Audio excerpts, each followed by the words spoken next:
बात अब जरा उस इलाके की जहां पर एक कसीर आबादी या दो अजला की आवाम का राब्ता एक पुल पर इन्हिसार था। वो पुल जो तकरीबन 14 बरस कबल शुरू हुआ था, लेकिन आज सितंबर का महीना 2025 का खत्म होने जा रहा है। 14 बरस गुजर जाने के बावजूद भी ये पुल तशना तकमील है।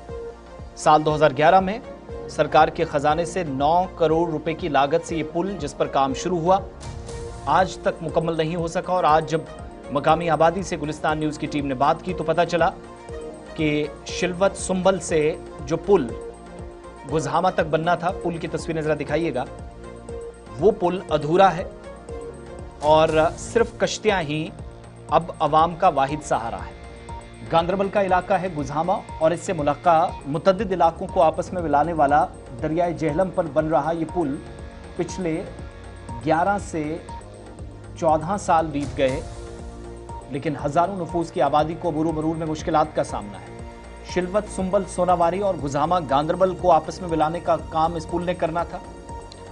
Jammu Kashmir projects construction corporation ने साल 2011 में दरिया जेहलम पर 9 करोड़ रुपए की लागत से पुल की तामीर शुरू की थी, लेकिन आज तक जेकेपीसीसी और बाकी एजेंसियां पुल की तामीर यकीनी नहीं बना सकी, जिसकी वजह से दरिया जेहलम के आर पार दोनों किनारों पर दर्जनों इलाकों की आबादी को मुश्किलात का सामना है।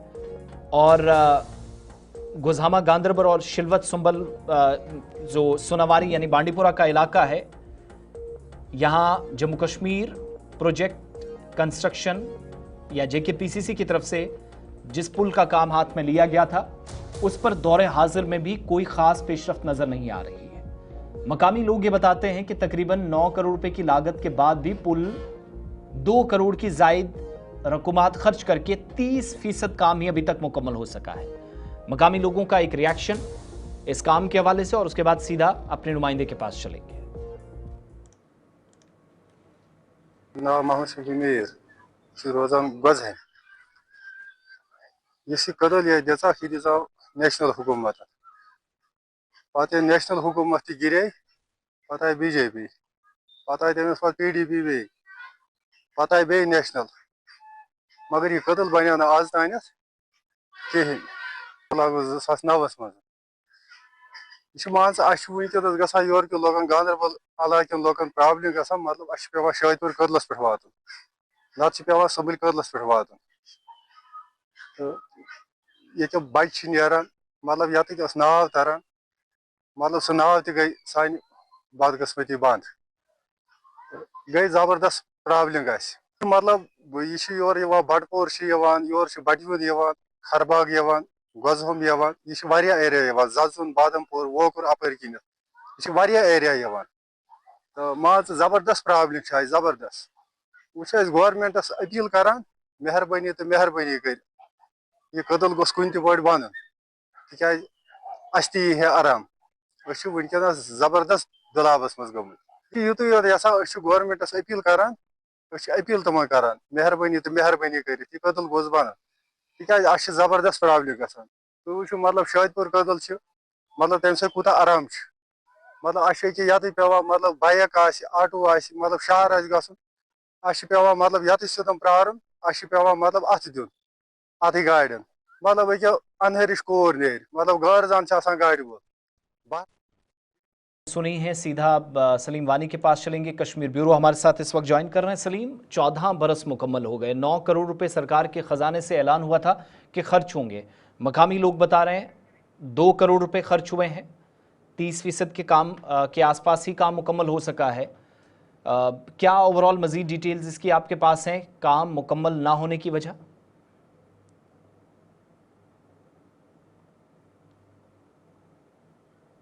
पूरी नहीं हुई है। ये जो 4 बड़े प्रोजेक्ट हैं, जिसमें गुजहामा का ब्रिज है, नागबल मनीगाम रोड है, बीहमा बारूसा रोड है और कंगन नारानाग रोड है, इसमें लोगों ने कई बार गुहार लगा रही थी। जो माजी में सरकारें रही हैं और प्रेजेंट जो है उमर अब्दुल्ला की सरकार है, अगर देखा जाए ये जो गुजहमा ब्रिज है जिसने आज आपने उठाया था ये मसला कि गुजहमा ब्रिज 2011 से अभी तक मुकम्मल नहीं हुआ है। 2011 में इस ब्रिज को जम्मू कश्मीर पीसी जो जेकेपीसीसी का डिपार्टमेंट है, उस टाइम जो उमर अब्दुल्ला की सरकार थी, उसने फाउंडेशन स्टोन डाली थी। उसके बाद बीजेपी पीडीपी सरकार आई और अभी 14 साल से ये ब्रिज आज तक मुकम्मल इसलिए नहीं हुआ है, जो यहाँ पे अफसरशाही का जमाना है, था भी और इस टाइम भी है।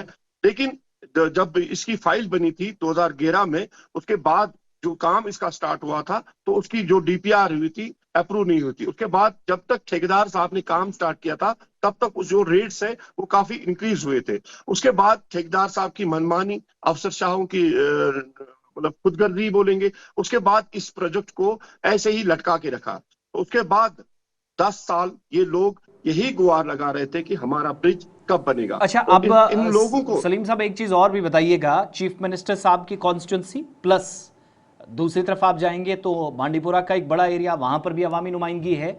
आज के वक्त में जहां तक हमें याद है, ये हुकूमत बनने के बाद गालिबन उमर साहब ने 2 या 3 अवामी दरबार भी गांधरबल के अंदर किए। क्या ये मामला उनके नोटिस में आया और कोई फर्दर पेशरफ्त इस 1 साल में जब से इलेक्टेड गवर्नमेंट बनी? बिल्कुल आसिफ, आपको मैं अब यहाँ पे क्लियर करूंगा कि 2 साल पहले जम्मू कश्मीर पीसीसी जो डिपार्टमेंट है, उनको जम किया था आरएंडबी डिपार्टमेंट में, और उसके बाद इस ब्रिज को आरएंडबी ने टेक ओवर किया था और आरएंडबी ने इसका डीपीआर बना के सेक्रेटरीट में भेजा गया।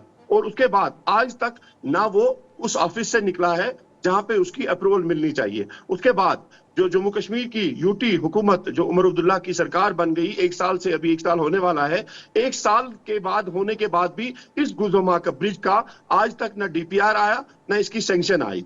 लोग आज भी जैसे खाना बदोशों के जमाने में, अब इनके पास बेचारों के पास किश्ती भी नहीं चलती। अभी जो विजुअल्स में आपने बाइट सुने, लेकिन उमर अब्दुल्ला को इसके लिए हंगामी बुनियादों पे गांधरबल में एक बड़ा दरबार नहीं करेंगे, एक आला सतह की मीटिंग जायजा लेने की जरूरत है, जिसमें ये बड़े प्रोजेक्ट्स हैं। आप देखिए कि तौहीद चौक में आज भी घंटों भर ट्रैफिक जाम रहता है। यहाँ मनीगांव नागबल रोड है, वहां पे लोगों को सफर करना पड़ता है। कंगन नारानाग रोड है, अभी भी लोग सफर कर रहे हैं। लेकिन इसके लिए एक क्या बताऊं मैं, यहाँ पे ये लम्हा फिक्रिया है। लेकिन जो भी गांधरबल जिले में इन लोग इस टाइम इससे सफर कर रहे हैं, इसलिए बहुत सारे दरबारों में भी मेमोरेंडम दिए गए, उसके बाद भी आज तक इसका अप्रूवल आई ना इस ब्रिज पे काम स्टार्ट हुआ है। लेकिन इस टाइम इसका जो काम है वो आरएंडबी के कमिश्नर सेक्रेटरी हो या आरएंडबी मिनिस्टर जो भी है, उसके ऑफिस में इसके लिए डीपीआर या फाइल अप्रूव करनी है। 1 साल 2 साल से पहले ही वो फाइल वहां पे पड़ी है। लेकिन इसके लिए, ये मैंने पहले भी बोला, उमर अब्दुल्ला को इसके लिए जरूर यहाँ पे हंगामी बुनियादों पे गांधरबल में जितने भी रुके पड़े प्रोजेक्ट्स हैं 20-25 सालों से, जो गांधरबल के लोग इसके लिए तरस रहे हैं, इनको अप्रूव करने की जरूरत है और लोगों को इससे छुटकारा मिले। और आज भी वहां के बच्चे, वहां की जो अभी देखा इसने बोला कि बूढ़ी माए, गुजहामा पुल के हवाले से बात हो रही थी। 14 साल से पुल अभी भी तशनाई तकमील है, जिस वजह से लोगों को काफ़ी दिक्कतें या काफ़ी मुश्किलात का सामना करना पड़ रहा है। और अगर उमर अब्दुल्ला साहब की ये कॉन्स्टिट्यूंसी है, यहाँ पर ये सूरत हाल, तो दीगर कॉन्स्टिट्यूंसी का क्या हाल होगा, इसका अंदाज़ा आप खुद लगा सकते हैं।